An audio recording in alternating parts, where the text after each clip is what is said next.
Okay, my name is Alex Hutchinson. I'm a designer on Spore, and I'll be demoing the game for you guys. This is still pretty much the E3 build we're demoing, but hopefully it's got some new bits and pieces that everyone can get excited about. The two parts I'm showing are Creature Game and Space Game.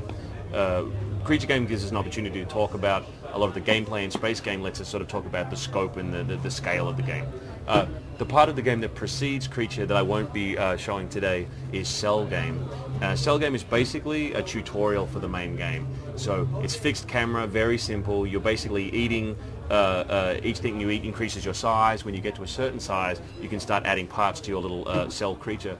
Basically training you that the game is about creativity, it's about making your own stuff, and getting you used to the controls. So let's start off in Creature Game.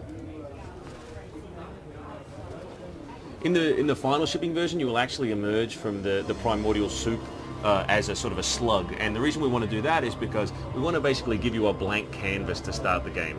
So you'll be looking at this sort of, a simple creature and thinking, you know what, I really don't want to be a slug. I want to be a dragon, or I want to be a six-headed hydra, or anything you can possibly imagine. One of the cool things you can see here immediately is that all of the flora and all of the creatures that you see are actually made by other players. All of the content in Spore is pulled down from other players and put into your world to always create a fresh and new experience every time you play. So that obviously means in this instance these were made by the development team, because we're the only people playing it right now. But so there's sort of a zebra sort of hybrid thing here, and there's a creature Will made, which could have got nice rubbery legs. There's sort of a cute pink sort of hedgehoggy creature in here, in these woods. There's sort of like a sort of a reptile over there. Let's go and take control of our hero.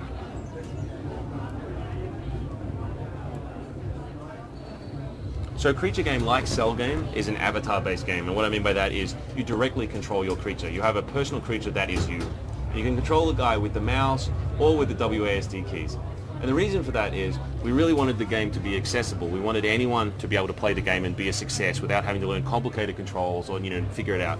So if you're a Sims player and you're used to everything working on the left mouse button, you can still do that. You can click on the ground, or you could click on these guys, or you click on friends, or other features in the world, and the game will help you out. It'll say, well, this guy's an enemy, you're going to need to beat him up, or this thing is food, you should go and eat it. But if you're a WoW player or a hardcore player, you can go WSD and the camera switches over, and you can set that pitch wherever you like, wherever you feel good, and it works just pretty much like any other PC action game. If I go over here, you also see something else. When I said before that all of these creatures actually come from a central server, I'm not just talking about their physical characteristics, it's also true of their personality. So if you make a guy that looks like that, with an aggressive mouth and a big, club on his tail, he's going to act like a mean character in the game as well. He's going to protect his eggs if I wander over there. So let's go a different way. Go into the forest and attack some of these tiny pink things. They don't look too bad. So we go here, we start thumping on them. These look like social creatures. They're small, they're pink, they're in a really large herd. So they're probably all going to start, defending their mate now that I've killed him. Oh yeah. I'll quickly grab a snack while I'm waiting. Something you'll notice here is that there is a very light motive game running through Creature, so you do need to survive. If you're a carnivore, you need to find meat. If you're a herbivore, you need to find fruit. If you're an omnivore, you can do both, but less efficient. You also probably noticed there was a little DNA helix that appeared above the creature's head when I killed that guy. What there was DNA points, which is the currency in Creature Game. The DNA points is what I spend in the editor to make my creature, or to change my creature. So now that I've got some points, let's call out and see if anyone's interested in love. Here we go. This is a sped up version of the mating ritual that will eventually ship, so it's kind of combining the nest building, the mating, and the egg laying all in one moment, so that, it demos a little faster. But eventually, issues like where to build the nest are a relevant question, because this is a really bad spot to build the nest. Like if you look around, it's pretty open, there's plenty of other animals around, and eggs are basically snacks for carnivores. So as soon as I've laid eggs, anything within 200 miles, if it's this obvious, will come and attack it. And sure enough, here's some guys. Get away from my eggs. This is pretty cool. All of the other creatures in my species know that these eggs belong to us, and they'll actually help me out and scare creatures away, and that's pretty cool. Once they're ready to hatch, you can go into the editor, which is one of the core tenets of Spore, player creativity. A lot of the reporting I've seen recently has sort of been seeming to say that there are these editors on the side and, there's this massive game at its heart. But really, to us, making things is half the game. It is actually gameplay. Building these creatures is gameplay. And one of the interesting things about that is when you say, okay, we're going to make you creative as a player, what actually happens is we better not make the things you make look stupid, So if you're going to say be creative, you want to make cool things, and you want it to be easy to make cool things, and you also want the tool to be easy to use. And the guys have done a great job, I think, because at the moment, if you want to get rid of a leg, it's as simple as grabbing it and throwing it away. If you say these spikes don't really work for me anymore, you can just grab them and throw them away. If you want to change the spine, you simply grab it, retract, and then say, I'll draw the shape that I want the spine to be. If you want something to be larger, you just scale it with the mouse wheel. If you want to replace something, you can just stomp it. And there's about 400 parts in the editor, base parts, which is really a big number to start with, but they all have different morph channels. And all these morph channels mean that there's actually virtually an infinite amount of content you can get in there, because you can put these parts wherever you like, you can scale them, move them, rotate them, morph them all over the place. One other cool thing is, lots of games make the player feel stupid. They basically say, here's the right way to play it, and if you don't do it exactly this way, we're going to put up a big game over screen and kick you out. Spore is trying to say, no, the player should always be, the player should always feel like they're smart, So anything that you do, we're going to support. So if you say, you know what, my creature has one giant eye, and he has a mouth on his butt, then we're going to say that's perfectly fine. This creature is valid. Just like the last creature you made, this creature is valid. He can still eat, he can still call out to his friends and still do all the things you saw the last creature do. He just looks like you want him to look. The texturing is the same. We're trying to make you feel smart. If you say, I want to change that yellow to a blue, you don't want it to be a flat blue, you know what I mean? So we give you the blue you asked for, but we make sure that it looks cool. There's actually a gradient of blue that surrounds that. There's actually a bit of depth to it. The artists have done a great job there. When you take that back into the game, I'll skip the baby part, blinding white light. And here you can see, it knows, the little head knows it's the head, and so I can move that and it will track my mouse cursor. It knows the head is where the mouse is, and if I tell it to call, you see everything still works. And the gait itself, even the legs, now with these two funky legs, he's still getting about. The other thing that earning DNA points does is it upgrades your brain. So the more points you earn, this little bar fills up that surrounds the brain icon there. Anytime it fills up once, you upgrade. Your creature gets smarter, and you get another row of parts in the editor to play with. And when you upgrade 4 times, you can go to Tribe Game.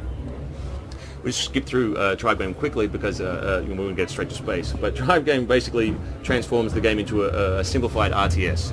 So it's a real-time strategy game where you're group selecting members of your tribe and sending them out to harvest resources. And you're spending those resources on tools for your tribe. So you might invent a fire pit or a spear rack.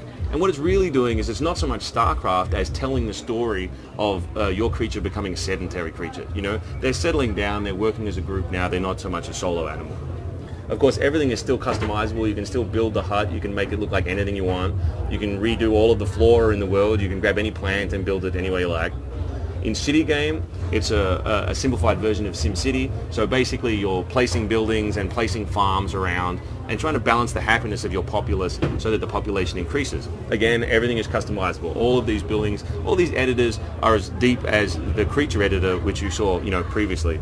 So you can make the buildings you like. You can make the vehicles, air, land, and sea, any way you like. And again, the game will figure out how to make these things animate. Don't worry about, you make something you think looks cool, we'll make it work for you. In Civilization Game, which comes after City, you're basically trying to conquer the globe. So all of these other cities have started to spring up over the globe, and you're basically trying to take them over culturally, diplomatically, or militarily. And so if you come across a little town like this, you have to look at it and figure out what is the appropriate strategy. Another cool thing is that all of these buildings are pollinated as well. So in other words, they're all been created by other players and then placed in your game based on rule sets that we've designed. Another really cool feature is that the first building sort of dictates the style of the city. So we have an aesthetic matching system which looks through the database and basically says all these other buildings look like the first one, so we should put them in the in the city. So the cities have kind of like an architectural style that's unified, which I think is really cool. If we zoom over here, to see our city, we see we can buy a UFO and transition to space game.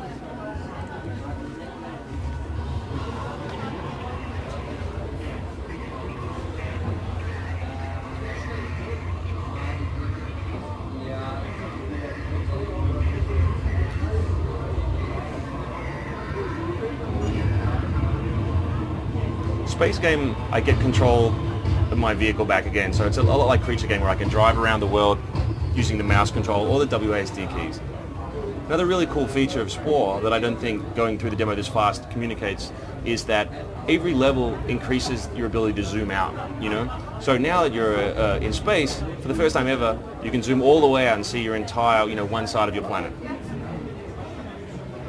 And the really cool thing to remember is, by this stage, you made most of the things that are on that planet. You made the buildings, you made the vehicles, you made your UFO, you made the creatures. So this really does feel like your home planet, you know? Other games say, oh, this is your home planet, you know, it's part of a cutscene and you've never seen it before in your life. But in Spore, by this stage, you finally see your home planet and it really is something that you made. You'll also say, oh, that's where I crawled out of the primordial soup and that's where I built my first hearts and that's where I fought that great battle and all that sort of stuff, you know? And if we zoom further out, you can get the solar system view. And here, you can start to see the other planets and objects that are circling your sun. So let's zoom in and see what that is. It looks a bit like a barren rock. Let's not go there. And here you start to see all of the other cool planet scripts that we have. You know, they have, you know, different colored oceans and different climates and weird effects and different, you know, land formations and of course different creatures. Find some creatures.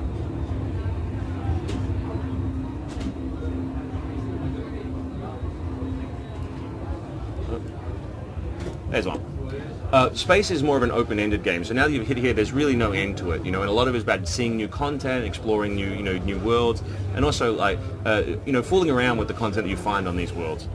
So each one of these icons represents kind of like a bucket of tools. Here you've got some, you know, combat tools, so you can say, you know, I'm going to laser that poor creature. Or you could say, you know, I'm going to shoot them. But over here you might say, oh, you know what, actually, that's a really cool creature. I'm going to take him back to my home planet, you know, and set him down there and see what happens. Or I could drop him. Or I could throw him. And that barren planet you saw earlier, if you wanted to and you had the resources, you could actually terraform it. You have a whole suite of terraforming tools. You know, you can raise and lower the terrain, raise and lower the water. Or if the planet doesn't have any water, you can bring water to it by grabbing ice comets and basically slamming them down into the planet's surface. This is a good thing to do on a barren, rocky world. It's a foolish thing to do on a world like this, where it's already full of water. So I basically drowned the planet. And if we pull back. Probably the last thing that I want to talk about today is, if you pull back and get to the galaxy view, you finally start to get a handle on the scope of the game. Each one of these dots is a star, and each one of these stars has 2 to 10 planets circling it. And each one of those planets has content that has been pulled from other people's games. You know, they could be tribes or cities or civilizations that you've never seen before. And if you're online, the amount of content you get in Spore is virtually limitless. So as long as one other person in the world is playing a game of Spore, there is new content in your game to find. And you can of course manage that content and sort that content. So you could say, I only want content from my best friend, you know, or I don't want content from this person who makes terrible creatures, or, you know, or you could even go through and hand pick through all of the content that's ever been made by people in Spore and then prioritize that in a list. So you can completely manage all of the content in the game.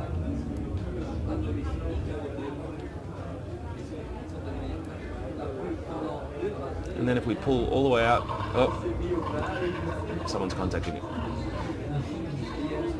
If we pull all the way out, you can finally see the entire universe. We don't know what's out here. And that's an overview of Spore.